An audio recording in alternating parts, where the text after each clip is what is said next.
settlers who came to our shores, from the first American Indian families who befriended them, men and women have worked together to build this nation.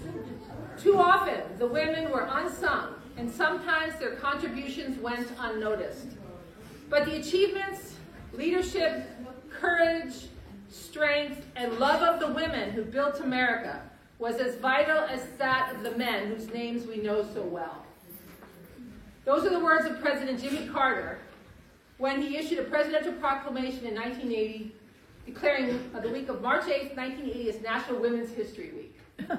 And so I greet you today. My name is Faith Morrison. During this Women's History Month, which that week gradually transitioned to. Thank you so much for coming to this celebration of the extraordinary women of the UP, and also tangentially to the extraordinary women in America and around the world who have always been contributing to their societies, although not always been remarked upon for that contribution.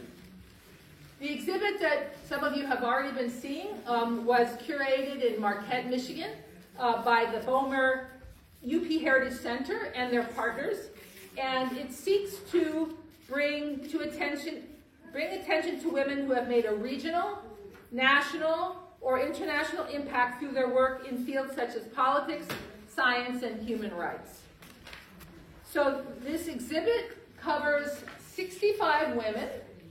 They represent 14 out of the 15 counties in the Upper Peninsula, and many of these women made their contributions before women had the right to vote in 1920.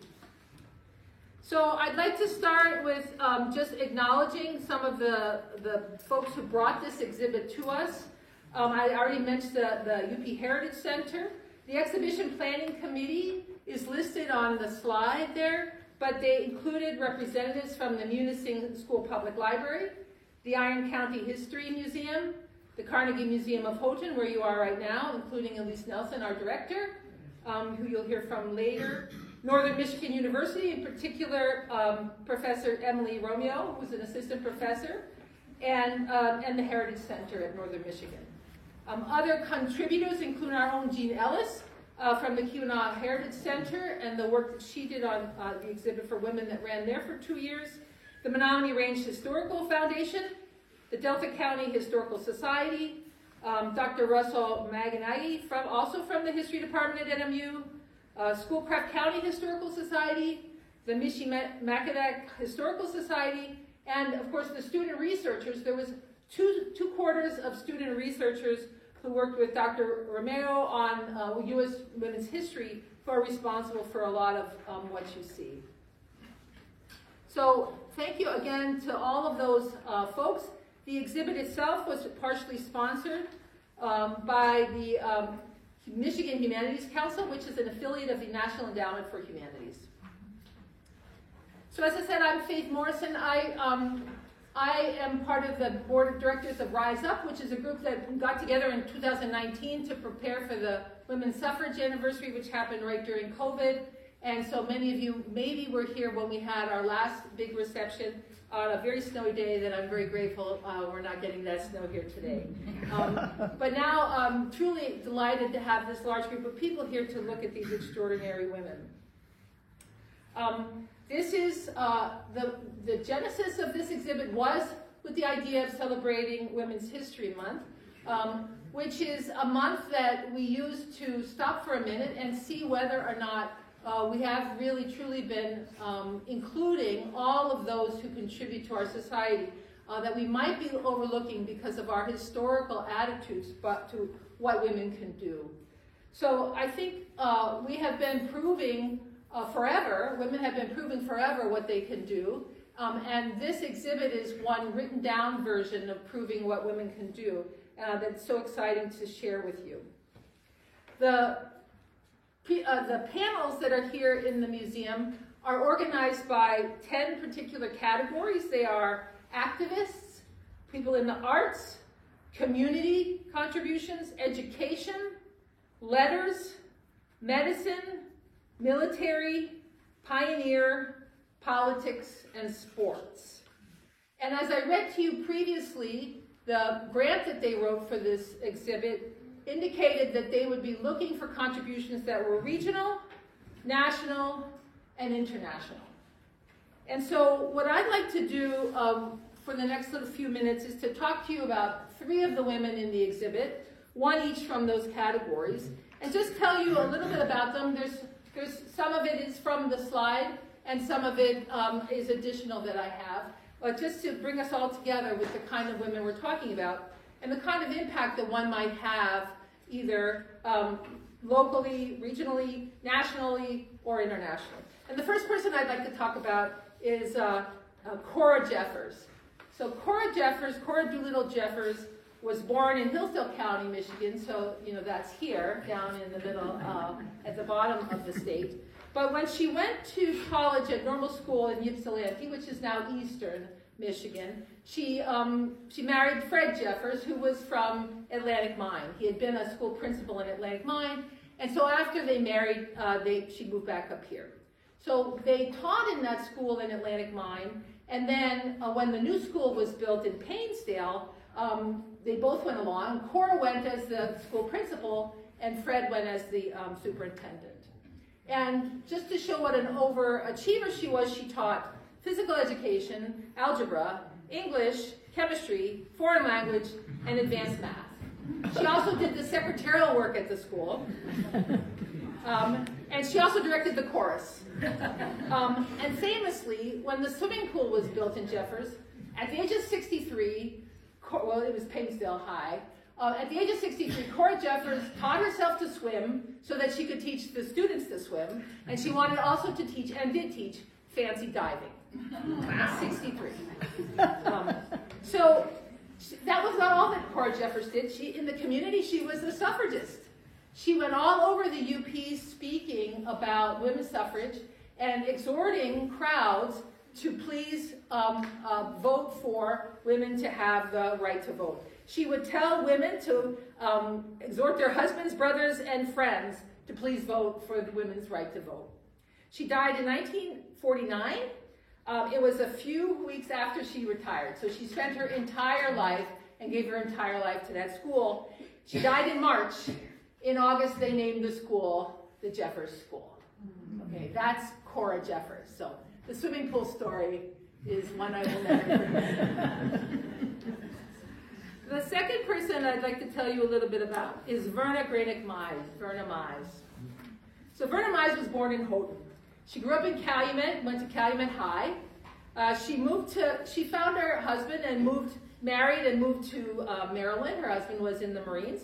And she worked for a number of federal agencies as a secretary. She summered in the Copper Country and on Lake Superior.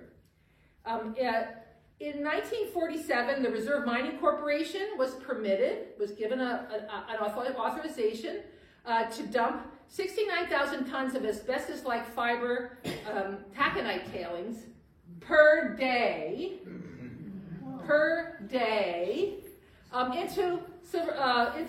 into Lake Superior. Okay, so that was causing enormous changes in the lake, and Verna Mize heard about this and traveled to Silver Lake, Minnesota to take a look to see the absolutely appalling sight of this tailing mess being dumped into crystal clear Lake Superior. Since she had grown up on the lake, she had a first-hand ability to understand what the impact was. So she visited Silver Bay. She saw the poor water quality compared to the clear blue of her childhood. The gray gunk was clouding the water for miles around and represented 50 times more volume than the natural sediment deposited by all rivers on the American side. So she decided something had to be done. So she started the Save Lake Superior campaign, and Verna Mize educated herself on the topic, including how drainage works in the Great Lakes from one Great Lake to another. Starting in 1968, she wrote nearly 2,000 letters to government officials, which were received politely with no response. In 1970, she started a petition campaign in the Upper Peninsula, addressed the petition to President Nixon to save the lake, 1970. She traveled all over the UP, and in 10 days, she got 5,000 signatures. She then shared a plan showing that it was feasible feasible, contrary to what the company was saying, to actually dispose of the waste on land and not dump it into the lake. And she lobbied governors, EPA officials, and others with bottles of dirty, milky water from Lake Superior, while the taconite company was busy showing crystal clear drinking water and saying that was the status of the lake. 6 Great Lakes senators signed on to her campaign. In 1972, so she started doing the position campaign in 1970. In 1972, the Justice Department sued Reserve Mining. 1972, remember that one as well. She picketed the courthouse and attended the trial. The presence of asbestos in drinking water had been established, so it was proven that it was poisoning the wells. The Justice Department won, but the ruling was overturned on appeal. Litigation continued until 1980, so 8 years, till 1980, when Reserve was finally required to cease dumping into the lake. In 1980, Mies was declared First Lady of Lake Superior by then Governor Milliken, and a park was established in Houghton, which was originally across from where the Duncan is now, but is now down on the water, sort of at the same position between town and the park. She died in 2013, and there's a Verna Mize triathlon annually in Houghton to remember her tremendous contributions. So that's Verna Mize.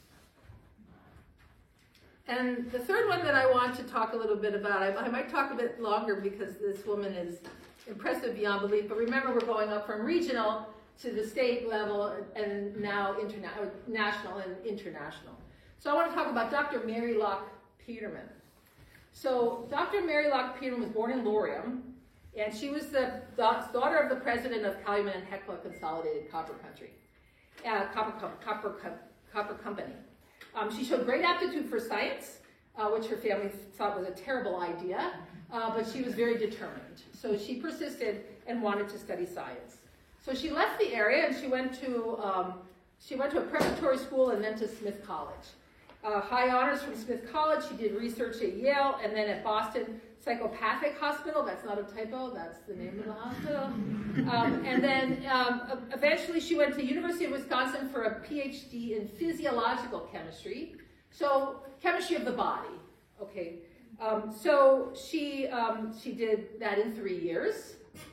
1936 to 1939, just before you're not sufficiently impressed when she was doing these things.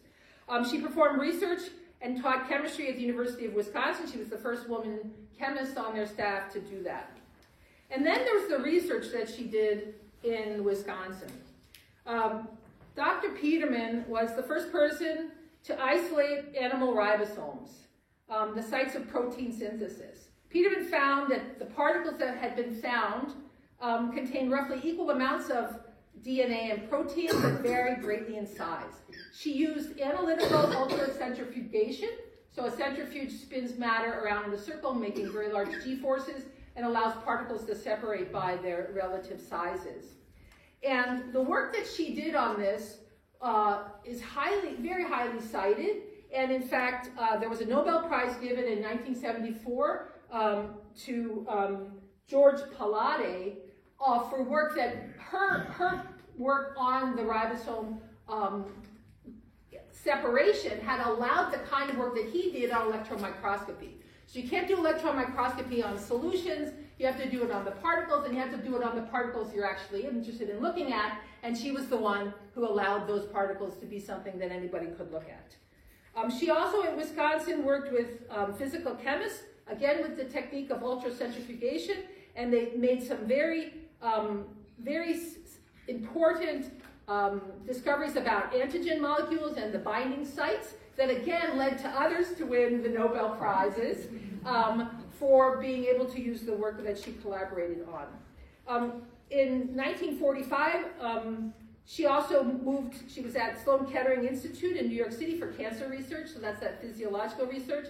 She taught biochemistry at Cornell Sloan Kettering Division of the Graduate School. She was the first female professor there. She was the first female full member of Memorial Sloan Kettering as well.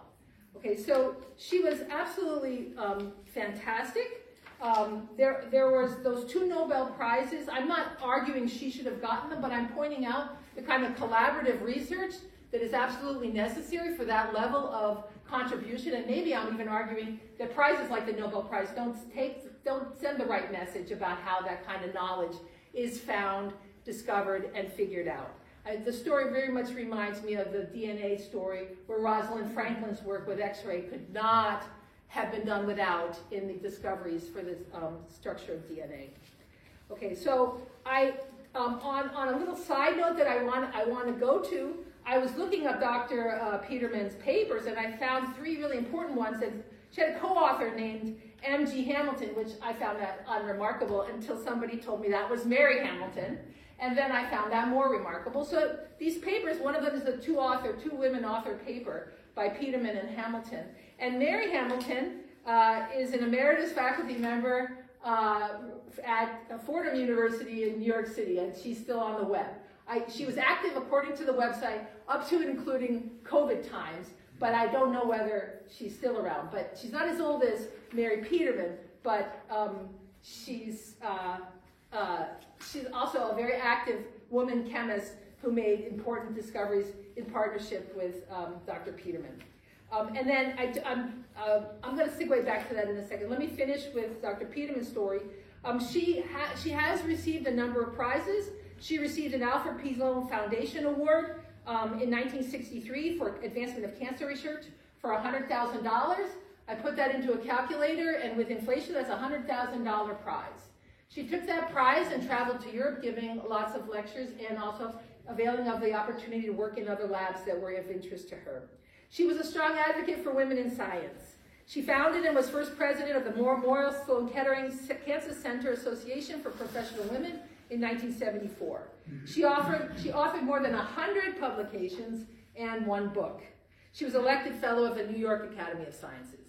So, Mary Locke Peterman from Laurium, Michigan, tremendous story of international impact, and she's a member of Michigan's Women's Hall of Fame, and her great niece has brought along her medal, I suppose we call this, her medal for being in the Michigan Women's Hall of Fame. Actually, I wanted to let Dorothy Jameson talk at this moment just briefly because I was really so impressed with her great aunt, and I wanted, Dorothy, you were telling me a story the other day about how your great aunt was such an advocate for women in science. Can you say a little bit about that? She was definitely an advocate for equal pay for equal work, and when she founded that association at Sloan Kettering, it's because many of her colleagues were making, her male colleagues were making way more than she was for the same amount of work, and again with more experience that she had. So pretty much her whole career, she always advocated for women scientists to get the same pay as the male colleagues because they were doing the same work, if not even more. And yeah, that was one of the platforms she really, really felt strongly about, along with her science. Yeah, and when I was talking to Dorothy, she mentioned that one of her cousins, Jean Peterman Kemp Zimmer, was also an extraordinary woman of the UP, and she's not in the show, but I think we should talk about Jean. Jean was the 4th curator of the A.E. Seaman Museum at Michigan Tech, and an early attendee of Michigan Tech, and Dorothy was telling me that when she was in her geology classes, this is a Siemens granddaughter. Siemens granddaughter. When she went she was the only woman in the class, and it was unseemly for her to sit in that classroom with all those men. She had to have a chaperone. Okay. When they went on field trips. Oh, when my mother had to chaperone. Your mother had to chaperone. So she was in high school. There's a wonderful, too long to go into, description of her extraordinary contributions and her extraordinary passion for minerals and mineralogical collection and curation. She designed, those of us who remember when the Seaman Museum was up in the top of the ERC, she designed individually all those cases and just made an extraordinary contribution. So I'm segueing in this into the last thing that I want to say, which is, isn't it just so obvious that there are a lot more extraordinary women of the UP? And so we have a little clipboard here which says, who do you want to nominate? And we're not limiting this nomination to people who have passed, as was done with this exhibit. But we would really like to hear who you think should have our attention, because as you can see, sometimes this type of knowledge gets lost. We forget to tell the stories about people and what they did and how they influenced us. and how important they are to our societies. And we women in particular feel a strong responsibility that we need to tell these stories, record these stories. And I'll tell you that when I was searching for more on Dr. Peterman, I was all over the internet trying to find things. And there are sometimes, one of them was Cornell, although they did not have Dr. Peterman. I sent an email to Cornell and said, why do you not have Dr. Peterman up on your site? But they said, oh, we're sending it right away over to the Wheel Cornell. And she answered right away. She says, I am looking into this. And so we can do that kind of work. It's like our own little Wikipedia work, where if we have the information about people, we can get those pages up and then help the brain loss of all these memories from happening. Okay, so that's the end of my remarks. I would like to thank everybody for being here. I'm not the only speaker. The library director is going to speak a little bit now, but not for too long. But thank you again so much for coming.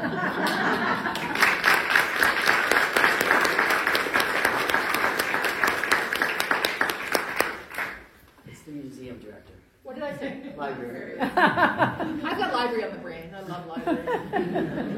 Well, and it's fitting. It was It was a library. Thank you. Quite recently. I did not know what Faith was going to talk about. So, I mean, I knew what she was going to talk about, but I didn't know exactly what she was going to say. So, I can't add too much.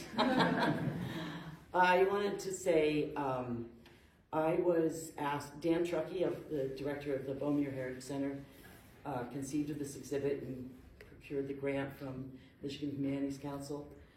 And he asked me with the other 3 women to come along and help round it out so that we tried to make sure that we had diversity of people from every county across the UP and tried to get a diversity.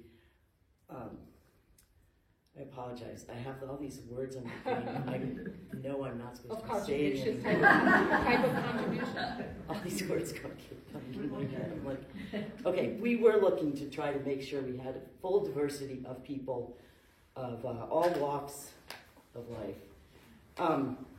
I knew about Cora Jeffers from some work. Faith mentioned the Rise Up group. We were working on developing an exhibit about copper country women and all sorts of things. And then she referenced the exhibit that we had on March 5th of 2020. 3 days later, the whole world shut down. And so all of that work just kind of went into the black hole of COVID. And but I pulled it back up when Dan contacted me about this. So I learned a little bit about Cora Jeffers at that time. There's a professor at Tech, Laura Wallakainen, excuse me, who had done a lot of work about Cora Jeffers, and I'm grateful to her for that research. I then turned to Jean Ellis, who is works with the Kiwanis Heritage Center. Kiwanis Heritage Center at St. Anne's, and who had done an exhibit. I'll have Jean say a few words in a minute. So I won't butcher the name of your exhibit, but an exhibit about women which she can talk about. And Jean actually and a colleague of hers, Greta Erm, wrote several of the pieces of the women from Keweenaw and Houghton County.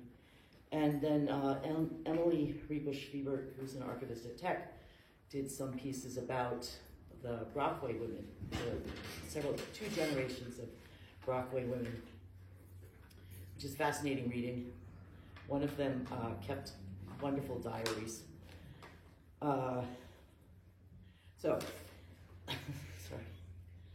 I'll have Jean speak to you in just a minute, and mention Dorothy Jameson, who I understand has the dress that Mary Peterman wore to the Nobel ceremony.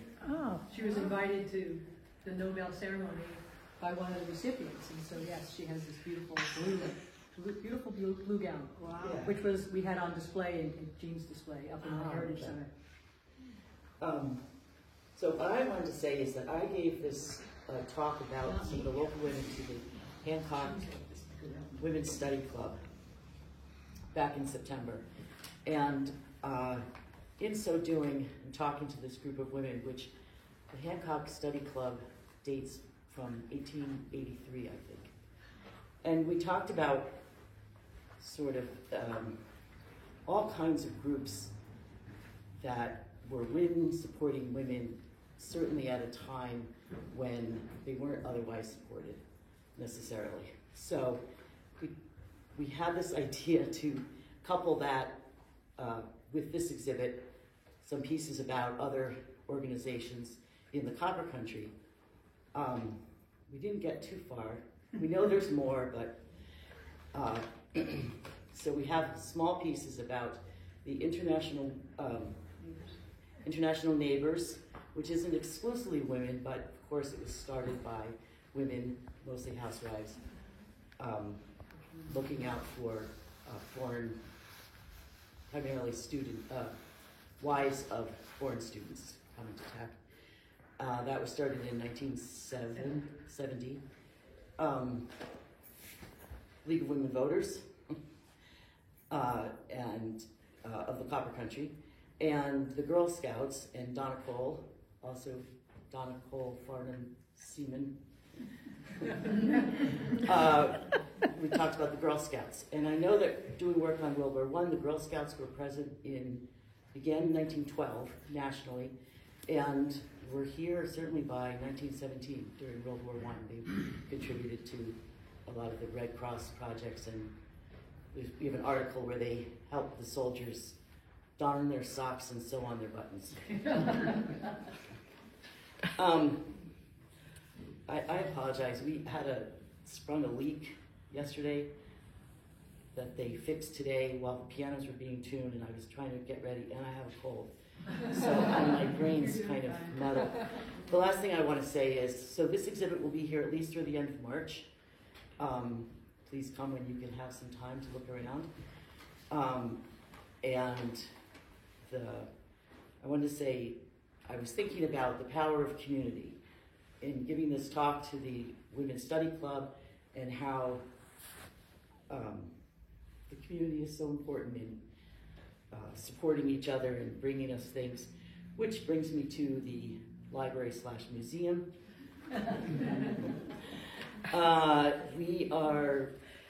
We're stalled out in the Keweenaw National History talks this year. We're doing fungi. Well, it turns out fungus is more popular in the fall, so we are going to have a talk on April 8th. That will be our only one for this spring, and that's another group of Tech professor and students, Tara Ball, and some students that wrote a book about winter fungi in the North Woods. So that's April 8th, downstairs. In the fall, we'll have some walk and talks about mushrooms. But our big membership gala is coming up April 12th, night at the museum, right here. Music on both floors from 6 to 8. Food, beverages, $30 admission. Please come support the museum.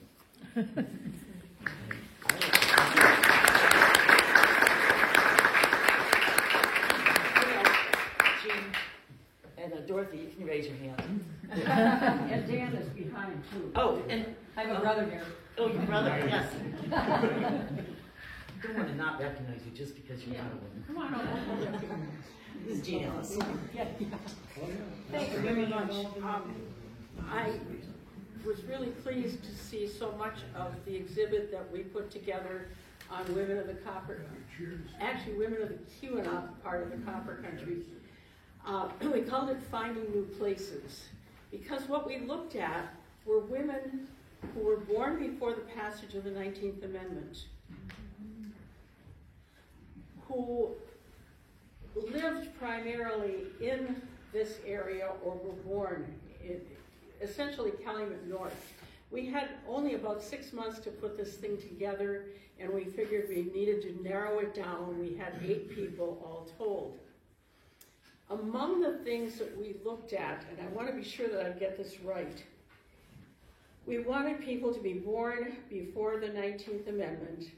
We wanted them to be from the local area And most important, what we looked at were that they had all had non-traditional careers. Now in 1910, 1 out of every 4 women in Calumet Township was employed. That was a surprise, but according to the census, that was the case. But very few of them had careers. So that was one of our criteria. At that time, and we thought this was very interesting, what women were told that they should do, what their roles in life should be, were to seek to make a good marriage, to make a home for their family, to safeguard cultural values, nurture her children, and be a helpmate to her husband. And we put that up as a sign, and girls would come in and go, really? Okay. At the end of it, I kind of remember that, if you will, though. And I think we've all been fairly familiar with it. At the end of the exhibit, after people saw the different biographies, and we tried to emphasize the challenges that these women faced, the attitudes that they had to contend with, the most extreme attitude, and she's not featured in this exhibit, but I have to share this with you. Edla Feline was an optometrist who practiced in Calumet for 30 years. When she retired, and by the way, she did not take her husband's name in her practice, which was really unusual. But when they retired, they went to Florida for the winter, and they would come back here for the summer. And when Edla died, the Orlando Sentinel had as her obituary, Edla Feline, blah, blah, blah, died on Saturday, whatever it was. Mr. Remillard was an optometrist. Oh. I think it's interesting that she wasn't considered unusual enough to be featured in this, because now that's not unusual for a woman, and that's a sign of progress, isn't it? So, but at the end of the exhibit, what we would ask people to do was to recall the make a good marriage, nurture your children, safeguard cultural values. These are all good things.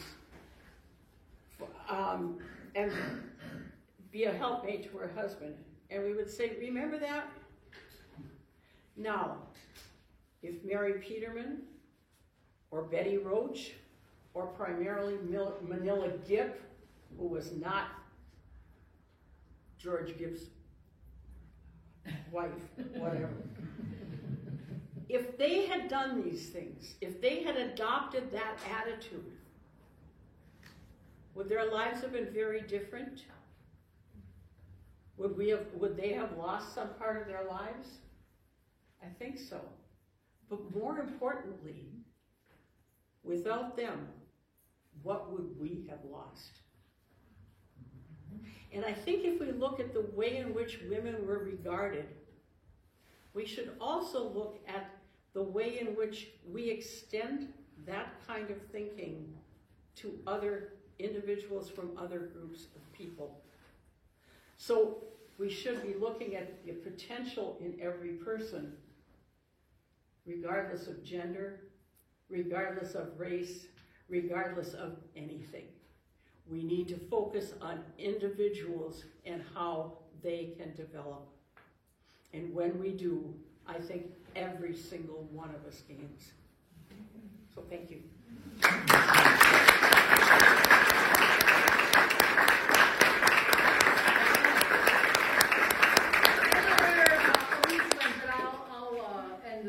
So thank you very much for coming. The exhibit is open for the next of the month. There's plenty of food. Please have something. Is there anybody else who was expecting to speak? No. All right. Thank you very much.